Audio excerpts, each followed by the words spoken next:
अस्सलाम वालेकुम dear students. आज हम लोग पढ़ने वाले हैं चैप्टर 3 बायोडाइवर्सिटी का lecture 12 conservation of biodiversity. Conservation of biodiversity का मतलब है बायोडाइवर्सिटी को महफूज रखना, मींस लिविंग ऑर्गेनिजम्स की जो वैरायटी है उसको महफूज करना कंजर्वेशन ऑफ बायोडाइवर्सिटी कहलाता है। इसकी डेफिनेशन की तरफ आ जाते हैं। The protection upliftment and scientific management of biodiversity so as to maintain it at its threshold level is called conservation of biodiversity। कहते हैं कि बायोडाइवर्सिटी को, लिविंग ऑर्गेनिजम्स की वैरायटी को प्रोटेक्ट करना, उनको महफूज करना। अपलिफ्टमेंट कहते हैं कि वैसे तो अपलिफ्टमेंट का मीनिंग होता है तरक्की देना, लेकिन यहाँ पर होगा कि बायोडाइवर्सिटी की तादाद को जो है ना वो मेंटेन रखना या उनको उजागर करना। And scientific management of biodiversity, और बायोडाइवर्सिटी की साइंटिफिक मैनेजमेंट करना मतलब उनको साइंटिफिकली मैनेज करना। क्यों ये सब करना? So as to maintain it at its threshold level, ताकि उसके इब्तदाई सतह तक उसको मेंटेन रखा जा सके। ये चीज कंजर्वेशन ऑफ बायोडाइवर्सिटी कहलाती है।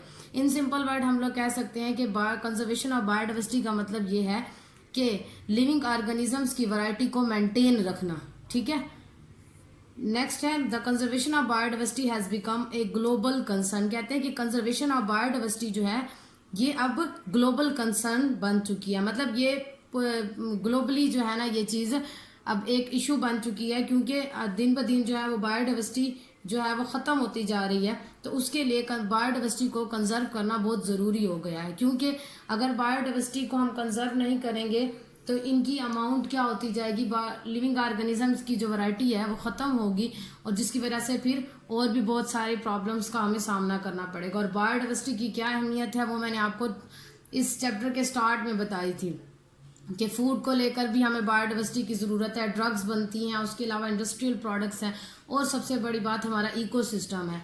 इकोसिस्टम में तमाम स्पीशीज़ का मौजूद होना बहुत ज़्यादा ज़रूरी है। तो इस वजह से कंजर्वेशन ऑफ बायोडाइवर्सिटी भी बहुत ज़रूरी है। It is necessary to fulfil the needs for the present generation as well as the future generation. वो कहते हैं कि इसकी ज़रूरत इस वजह से है ताकि जो आज की नस्ल है या आज की जो जनरेशन है उसकी ज़रूरियात तो पूरी हो सके, उसके साथ साथ जो आने वाली फ्यूचर जनरेशन है उनकी ज़रूरियात को भी पूरा किया जा सके। क्योंकि अगर हमने बायोडाइवर्सिटी को कंजर्व ना किया तो फिर क्या होगा कि अभी तो हम लोग जितनी भी बायोडाइवर्सिटी या जितने भी लिविंग ऑर्गेनिज्म से फ़ायदे हासिल कर रहे हैं वो ठीक है, आहिस्ता आहिस्ता वो ख़त्म हो जाएंगे। जब वो ख़त्म हो जाएंगे तो फिर जो आने वाली जनरेशन होंगी तो उनके लिए वो चीज़ बाकी नहीं रहेगी। जैसे कि आजकल हम लोग देख रहे हैं कि प्लांट्स का बहुत ज़्यादा कहा जाता है कि प्लांट्स को कंजर्व करने की ज़रूरत है कि ज़्यादा से ज़्यादा प्लांट लगाएं। क्यों? क्योंकि इतने ज़्यादा प्लांट्स की जो है ना वो डिफॉरेस्टेशन हो चुकी है, उनकी कटिंग हो चुकी है, जिसकी वजह से प्लांट्स की तादाद दुनिया में कम होती जा रही है। और माहिरीन का यही कहना है कि इसी तरह से अगर प्लांट्स ख़त्म हो गए तो एक वक्त आएगा कि जब दुनिया के अंदर प्लांट्स नहीं होंगे। जाहिर सी बात है, जब प्लांट्स नहीं होंगे तो तब हमारी इन्वायरमेंट साफ़ नहीं होगी, हमें प्योर ऑक्सीजन नहीं मिल सकेगा।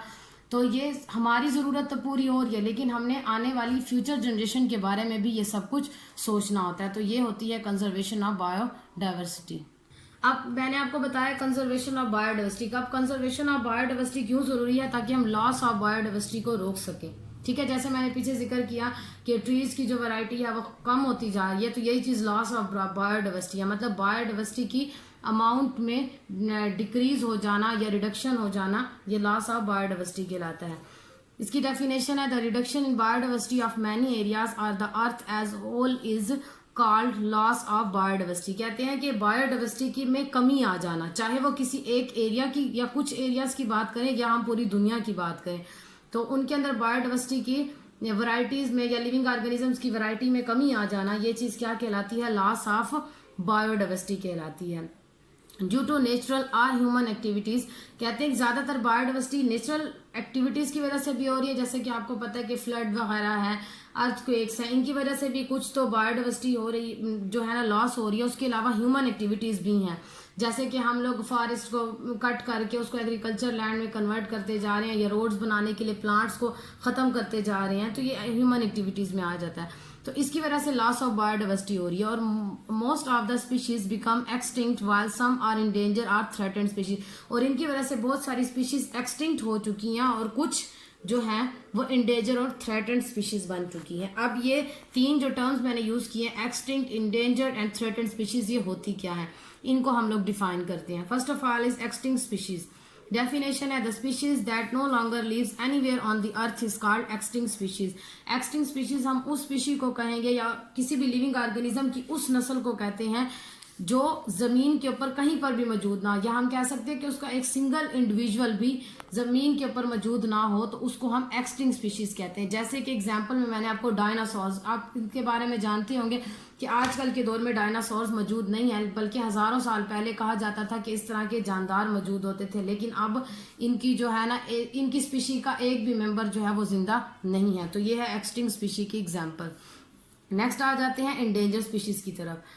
इसकी डेफिनेशन है the species which are in the danger of extinction are called endangered species. ठीक है, ऐसी स्पीशीज जो किसके खतरे पर है, एक्सटिंक्ट होने के खतरे पर हो, वो इंडेंजर स्पीशीज कहलाती है। मीन्स के ऐसी स्पीशीज जिनकी तादाद इतनी ज्यादा कम हो चुकी है कि अगर हमने उनको कंजर्व ना किया तो उनकी स्पीशी बिल्कुल ही इस दुनिया से खत्म हो जाएगी, वो स्पीशी इंडेंजर स्पीशी कहलाती है। For examples in Indonesia rafflesia and grass ferns, ये दोनों प्लांट्स की स्पीशीज हैं। In Africa mountain gorillas and in China giant pandas. जी ये है हमारे पास, मैंने अभी आपको एग्जांपल दी है कि इंडोनेशिया की दो plants species rafflesia and grass ferns, इन दोनों के डायग्राम है। ये दोनों इंडोनेशिया में इनकी तादाद इस हद दर्जे तक कम हो चुकी है कि अगर इनको कंजर्व ना किया गया तो ये भी एक्सटिंक्ट स्पीशीज बन सकती है। और यहाँ पर नीचे डायग्राम दिया हुआ है giant pandas and mountain gorillas. इन दोनों की स्पीशीज जो है, गेंट पांडास जो है वो चाइना के अंदर इंडेंजर स्पीशी है और माउंटेन गोरिल्लाज जो है ये अफ्रीका के अंदर जो है इंडेंजर स्पीशीज है। Next one is threatened species. The species which are likely to become endanger in the near future are called threatened species. ऐसी स्पीशीज जो फ्यूचर में इंडेंजर स्पीशीज बन सकती हैं वो थ्रेटेंड स्पीशीज कहलाती है। मीन्स कि ऐसी स्पीशीज जिनकी तादाद अभी इतनी ज्यादा कम नहीं हुई लेकिन उनकी तादाद थोड़ी बहुत कम हो चुकी है, जिसकी वजह से वो इन फ्यूचर इंडेंजर बन सकती हैं, और अगर मजीद कंजर्व ना किया गया तो वो फिर एंड में एक्सटिंक्ट स्पीशीज बन जाएंगी। तो ये होती हैं threatened species. For example Pakistan sand cats and Himalayan brown bears etcetera. तो अब आपको मैं इनकी पिक्स दिखा देती हूँ।